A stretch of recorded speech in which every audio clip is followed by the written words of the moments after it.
Hey, Pat, just a few weeks ago, Josh Allen had his jersey retired at the University of Wyoming. Prior to the ceremony, he was talking to players from the football team, and they asked him what his why was. And this is what he had to say. My why? I wish I could tell you that it was for someone else. It's for me. I love this game. I love competing. I love winning. I love, and it's going to sound really weird, I love feeling like I feel today after a loss. I love feeling hurt. It gets me going. It really does. I'm got the chills thinking about it, man, because I love this game. You got to be a little sick to love this game because it can take a lot from you, but it can give you a whole lot too. Hey, Pat, what's your why? I love a challenge, and I don't like things to be easy. So all this pain and hurt that I felt for 50 years, it'll be far exceeded by the joy when we win a Super Bowl. Yes. Agreed. And you got to be a little bit sick to be in the podcasting game and to love the Buffalo Bills. Yeah, for sure.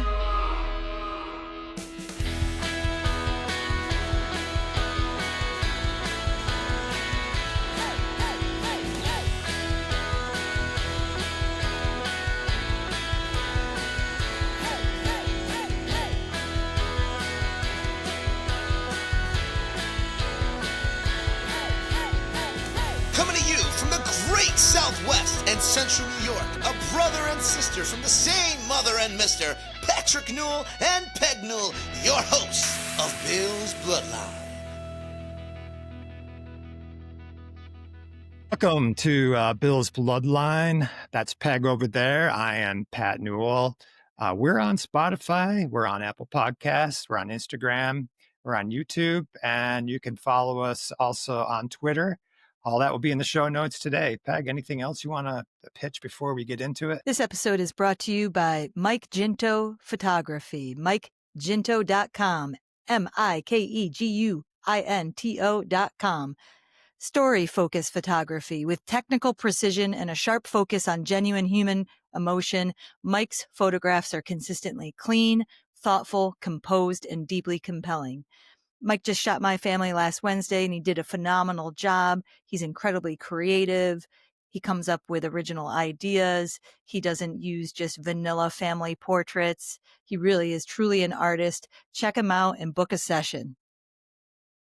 Oh my God, what a game today. My heart is still pounding through my chest. I'm just starting to open up my hands and release them from white knuckling.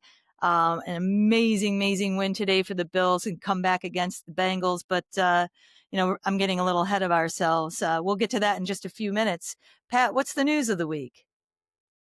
Well, we'll start with the good stuff and end with the not so good stuff. So Christian Benford coming off that great week, the fumble return for a touchdown, the interception. He was the AFC Defensive Player of the Week. He's rounding in the form, Peg. Yeah. And he had a great game today as well. Yeah. Another good for him. incredible interception. Dare I say, he might repeat this week. Yeah. He had a great game. Sack as well. Our only sack. Secondly, and another big positive note is our big boy, Deion Dawkins, was nominated again, the fourth straight time, as the Buffalo Bills Walter Payton Man of the Year.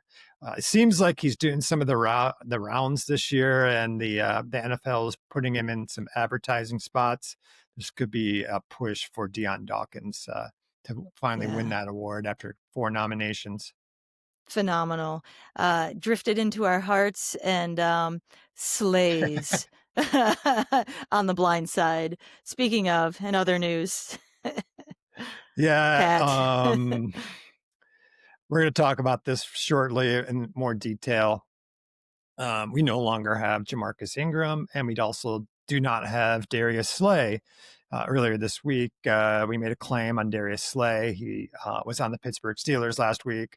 They waived him. We claimed him. He didn't want to come. We had to cut a player to make room for him. So not only do we not have Darius Slay, we don't have Jamarcus Ingram. So yeah, that was a piece of news that, let's just say in another 2 minutes, I will not be pleased to talk about. Yeah. And right now, as we're recording the pod, KC and the Texans are playing. And of course, Bills Mafia, that the Texans picked them up on waivers, which just really, it's kind of like throwing salt into the wound from that game a few weeks ago. And right now, as they play KC, I never thought I'd say this, Pat, but I'm rooting for Kansas City, not just because I have Mahomes as my fantasy quarterback, but we need them to win because the Texans have that tiebreaker on us right now. And anything can happen in the last few weeks of the season, but still, that hurts, that Jamarcus Ingram, because he was also a kind of the multivariance player. Not only could he play defense, but he also played on special teams, and he was just an all-around really good guy. So he's a big loss to us, and I'm sure he was pretty unhappy. Speaking of waivers and Slay, it's now time for our segment, the 2-minute drill. 3, 2, 1, 0, 0. Take it away, Pat. Yeah, I am. You can not tell it by my face because I'm still like glowing after this victory over the Bengals. 39-34, by the way. I kicked that in there. Yeah. So this week, we lost a guy that we had developed, 2 years on the practice squad before he ever made the roster. Local guy out of the University of Buffalo. We had to cut Jamarcus Ingram for Darius Slay, and that was a move that Brandon Beane made. Now, I will give Beane credit, and I'll give McDermott credit. They have made the playoffs 7 of their first 8 years, and we are about to clinch maybe our 8th playoff appearance in 9 years. And for context, Marv Levy, our greatest coach in history, made the playoffs 8 times in his 11 years. So we're about to eclipse that 8 and 9 years. So I'll give credit. They built the program back up, and we are relevant. However, there is no way that Sean McDermott signed off on this move after developing a player, a guy that he spoke glowingly about, every time he had a chance to speak about the work ethic and how he did things the right way. For a guy who could not even get a game day roster spot for the Steelers. He wasn't even active last week when we played the Steelers. A terrible defense. He could not get a game day spot on a team that stinks on defense. Not only that, Peg spoke about this briefly. Jamarcus Ingram was our backup at safety, at slot corner, at cornerback, and last year he was a full-time special teamer. Darius Slay does none of that. We already have backups on our practice squad that are better than Darius Slay. So what happened? We lost a player that we'll never see again because obviously Houston has pocketed one of our gems. Yeah. Brandon Beane's job as the general manager is to make our team better. When he cut Jamarcus Ingram, he made our team a little worse. 3, 2, 1, 0, 0. Amen. Well said, Pat. I'm befuddled by this move. It doesn't make any sense whatsoever. We've been calling for them to develop players from a practice squad or try to pick up a gem. I'm a huge fan, of Jackson Hawes, and he was instrumental. He has been instrumental in quiet ways, through blocking and occasionally catching some passes. But he was a 5th round, 173rd pick. There are people out there who, again, not to say that 5th and 6th rounder, but people who are undrafted who could be polished gems, and they could. We have nothing to lose. Instead, we lose Ingram. Who was also really a good character guy on the team. And some of the scuttlebutt this week, some stuff off the record, I guess you could say, was that I think you're absolutely right, that this move was not something that McDermott wanted. There's some tension in-house, despite celebrating their 100th win recently together as a team. They're feeling the pressure, they're feeling the heat, and it was just a terrible move, in my humble opinion. So... Yeah, and Darius Slay did not want to come. No, that's what the worst part of it is. So not only we didn't get him, we didn't, Ingram is going to a contending playoff team that we may have to see. He may have some inside knowledge because he's been playing on the other side of Josh Allen for the last 4 years. He may have some insight into what we like to do. Not like they needed it. They were getting to us pretty easily in the last game. But, it's a shame. It took him 3 years to get a roster spot. And then, he's gone. Maybe he'll get cut. Maybe we'll get lucky. Maybe we'll get lucky. He'll do a couple games with Houston. Houston will say, we don't really need him. He'll get waived and we'll get to claim him back. That's how the NFL works. I hope we'll get a chance to claim him back and we'll put him on the roster and, we'll see what happens. In the meantime, by the way, one extra, we did pick up Darnell Savage from, that was our corresponding move. We sent Darius Slay to the not report list, I guess. He didn't report to the team, so you can put him in this little purgatory spot and give us a chance to fill that roster spot. So we have Darnell Savage, defensive back, former number 1 pick, playing for Washington, although he hasn't been seeing much time. So that was the gist of all that. You are listening to Bill's Bloodline. Tell me if this brought back memories of Ravens versus Bills in week 1, the intensity, the high scoring nature, the comeback. Yeah, it was a nail biter. It was a complete roller coaster. I loved it. I want to say that if I had any like hot takes, this was a tight ends game. There were so many great plays, and Josh put on the cape, of course, and had those long runs and the 2 of 3 on the 4th downs and 8 of 13 or 9 of 13 on 3rd downs. Really, really making really aggressive calls, which hasn't been McDermott historically. Like, this game had everything. It's like Stefan from SNL. If you get that reference, this game had everything. It really did. And I loved the tight ends. They accounted for something like, I don't even know, 144 yards of offense. Yeah, it was 11 catches, around 100. Yeah, 30, right. 40. Yeah, 135, 140 yards. Yeah. Yeah, Kincaid and Knox with touchdowns. Knox rose from the dead and had one of the best games of his career. He didn't have any drops, because that's happened historically. He was just absolutely clutch. And then, of course, Jackson Hawes, Boss Hawes. I'm trying to think of to the Hawes. I want to trademark this for him because the upside for this kid is just incredible. Not only can he block, and make space, he is pretty sure-handed. And when his number is called, I trust him. So it was a great day for him. Except for the last game against Houston, he was 5 yards from Josh Allen. Josh Allen threw a 90-mile-an-hour fastball from 5 yards away, and it went right through his hands. Who would have caught that? He sidearmed a rocket from 5 yards. So I guess Hawes would not work, right?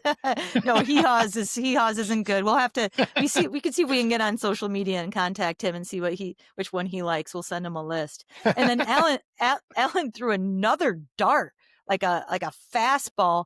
Was that to Davis or was that to Knox for the touchdown? Well, he had one to Knox coming across the back. The one that was the most impressive to me was the one he was running around and he found Shakir. The guy that was covering him had his back turned and was going toward him. He zinged one right behind when he turned his head, right behind his helmet, right into Shakir's hands. If he literally had turned around, he would have got it right in the face.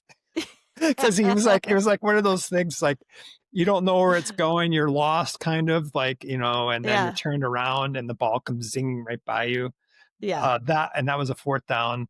It was just, Burrow is just so accurate on those deep throws. He just got it on the money. I'm so glad that Josh put on the cape today, and we were able to put out the fire with that last 1st down run, just a 40-yard TD run, the scrambling around, the conversions, the defense, making 2 big plays, when we needed them the most. We only needed a couple and we got them in the second half. Yeah. It was just exciting. We couldn't stop them at all, except when we got the interceptions. It feels like, but that's all we needed, really. We just needed one more stop than them, and that's what happened. So Pag, coming into this year, there is a consensus of the 4 best quarterbacks in the NFL. That might change after this year, but it was Burrow, it was Allen, it was Mahomes, and it was Lamar Jackson. Well, guess what? Josh Allen is 3-0, and he's outplayed all 3 of the other kings. What do you think? Yeah, it's amazing. And now we've got this young upstart, Drake May. I'd like to knock him off at least and go 1-1 this season. Yeah, for sure. Josh Allen Jr. There is no junior. No, there can be only one. There can only be one that Josh movie? Allen. JA-17. Yes. Yeah. Yeah. Okay. Yeah, and I got into it online with someone, which you should never do this. Bills Mafia, don't read the message boards. But I made a comment about it not being over, and someone was just trashing the Bills. And he's part of a very, very popular online Bills Mafia site on Facebook, on social media. And I said, he was just trashing the defense. Well, currently right now we have the number 1 passing defense. And I know it doesn't feel like it, but 8th defense overall prior to the game. We were the 8th defense overall. So, I think we held Jamar Chase to 44 yards. Chase Brown, 50 or 60 yards total, or just 3 yards per carry. And so this defense is really, really, really coming around. I listened to Jerry Ostrowski today, and he was talking about how, what changed. And he said they just got sick of it. They got sick of the lack of respect. The media saying they can't, accomplish anything. They're not going to be contenders. And, they're hitting on all cylinders. It's a magical time of the year. This is the most wonderful time of the year. And hopefully we can get some momentum like what we had after that Baltimore game. We started off pretty hot. And, maybe we can catch fire right now and make a deep run. That's, there was more to it than just our defensive linemen play in gaps. What that means is that we don't line up right over someone. We're in between, and we have to maintain gap integrity and fill our gaps. And then the gaps that are left, our linebackers fill. So we've gotten so much better. I think Sean McDermott said last week that we drill it to the point where we couldn't make a mistake. So it wasn't the other way around. We practice makes perfect. We practice so hard, I'm paraphrasing what he said, that we could not go wrong with it. So apparently they've put a heavy emphasis on the runs, the running defense. I did a little quick research. Now we didn't give up. We gave up a ton of yards in the first half against Houston, but from the second half through the last 2 games, we gave up 62 yards today, 58 yards to Pittsburgh for the whole game, and less than 20 yards rushing in the second half to Houston. Our run defense has looked good for 2.5 games. So Yeah. I don't know if it's fixed. We haven't played one of those powerhouse rushing teams the last couple games, but that's not our Achilles heel, so to speak. We're actually in the top, or not the bottom team now anymore. We're like 28th in rushing defense. So it's like, hey, from being 31st or 30th or 32nd, we're up to 28th. That seems like a win to me, Peg. Yeah. This was It was like your move in fantasy, Pat. It was like your move in fantasy, Pat.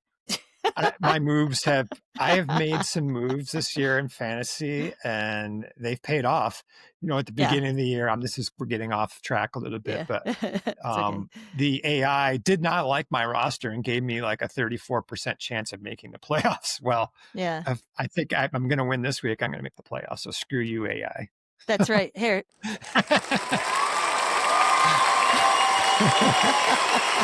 Sorry about that. I had to throw that in there, a little cheer. A great win for Buffalo, 39-34. Standing on our way now are the New England Patriots. They beat us 23-20 at our place.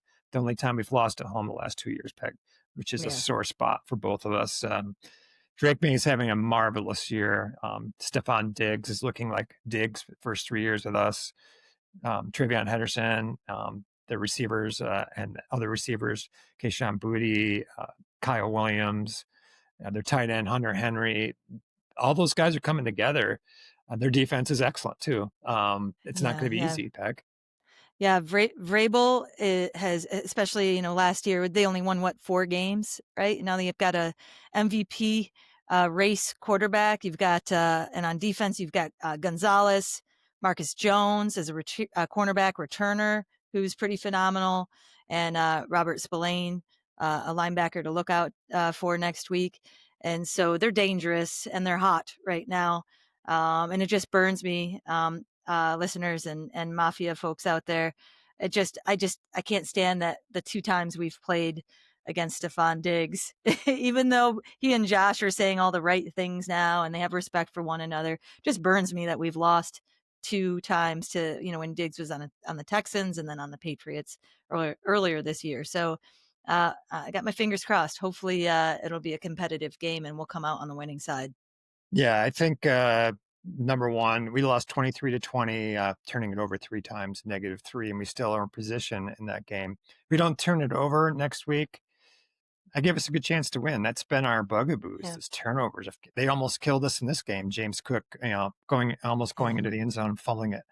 That could have cost us. So it cost us against Houston. It cost us against the Patriots. It cost us against Atlanta. It cost us against Miami. All our losses, we turned it over. So let's try to play a clean game and see where the chips fall. The better team win and a clean game. Sounds good. Well, we have a segment called Family Rapid Fire, and it was a segment that I usually lead, and so I'm a little bit nervous. I'm feeling a little bit warm right now that I'm going to be on the receiving end of this. So hopefully I do not disappoint. Family Rapid Fire. Yeah, so I memorized these questions. Peg's been thrown at. She didn't throw me under the bus, so to speak, but that's what my sister said. She asked me a question that I had to call. I had to call mom out for something I didn't like that she made. But I am going to take the higher road on this one and not throw Peg under the bus, or mom for that matter. So Mom, we're going to start this 2-minute. We had the 2-minute drill. Now we have rapid fire. All these things related to time. So Peg, are you ready? Yes, I'm ready. Okay. So first question: if you could have a current player from any other team, who would that be? Nico Collins. Yeah, I like that. That's not bad. Growing up, what was your favorite dessert that mom made? Ooh, I would have to say German chocolate cake. So in all of Bill's history, in your fandom, what is your favorite moment in Bill's history? Ooh, man. So this rapid fire. So I have to go with the first thing that came to my mind. It's when we played the Chiefs and Josh Allen ran in from like the 20 and was just shedding people. Was that last year, Pat? And he was just like pushing them out of the way. And as he's crossing the end zone, some last ditch attempt, some guy's trying to dislodge the ball, and he just shrugs him off like he was a peewee football player or something. That's one of my favorite Bills moments in recent memory. Okay, this is an easy one. I hate the Chiefs. I hate the Chiefs. Fill in the blank. Okay. Josh Allen is a golden retriever. All right, and the last one. Who taught you the most about sports growing up? You did, Pat. Of course, you did. I had to redeem myself, like a loaded question on that one. Yes, nice. Of course. That's cool. Right. So, Peg, do you want to head into the home stretch here today? Yeah, today's game, again, a nail biter. I probably wore down the carpet from just pacing in my living room, and it's a good win. We'll take a win, and it's hopefully something we can build upon. They're 1-0 now, as Josh Allen would say, and we got to start preparing for the Patriots. So it's going to be a really, really tough game, I think, in Foxborough. And hopefully Bill's Mafia, we get all of our intentions and positive vibes going towards the team this week. Yeah, we are the 5th seed at the moment. And if the playoffs started today, I know they're not, but if they did, we'd be playing at the Steelers again. So I am definitely pulling for that. I like our Yes. chances against the Steelers. Yeah. So, Although Rodgers had a rushing touchdown today. it took him 3 seconds to run 10 yards though. So Oh my get some gosh. Yeah. overweight Yeah. linemen trying to track him down. So, Yeah. Yeah. so yeah, I also have a Anyway. shout out to go with our final thoughts. If you don't mind, Peg, I'll just throw this Yeah. one out there. We just talked about Deion Dawkins earlier, getting nominated as the Walter Payton Man of the Year for the Buffalo Bills. It's his 4th time, and it's just nice to have a guy whose character, off the field matches his play on the field. Quality on the field, quality human being off the field. Yeah. Yeah. Yeah, he's an amazing guy. Does so much for the community. I think earlier in the season we talked about Dion's Dreamers, Dion'sDreamers.org. He does so much for underserved communities and people in need, and I couldn't think of someone better to be nominated for this award. So with that, we'll sign off. Bills Mafia from our family. Stay loud, stay proud, and we'll see you here next week on Bills Bloodline. Go Bills! Go Bills.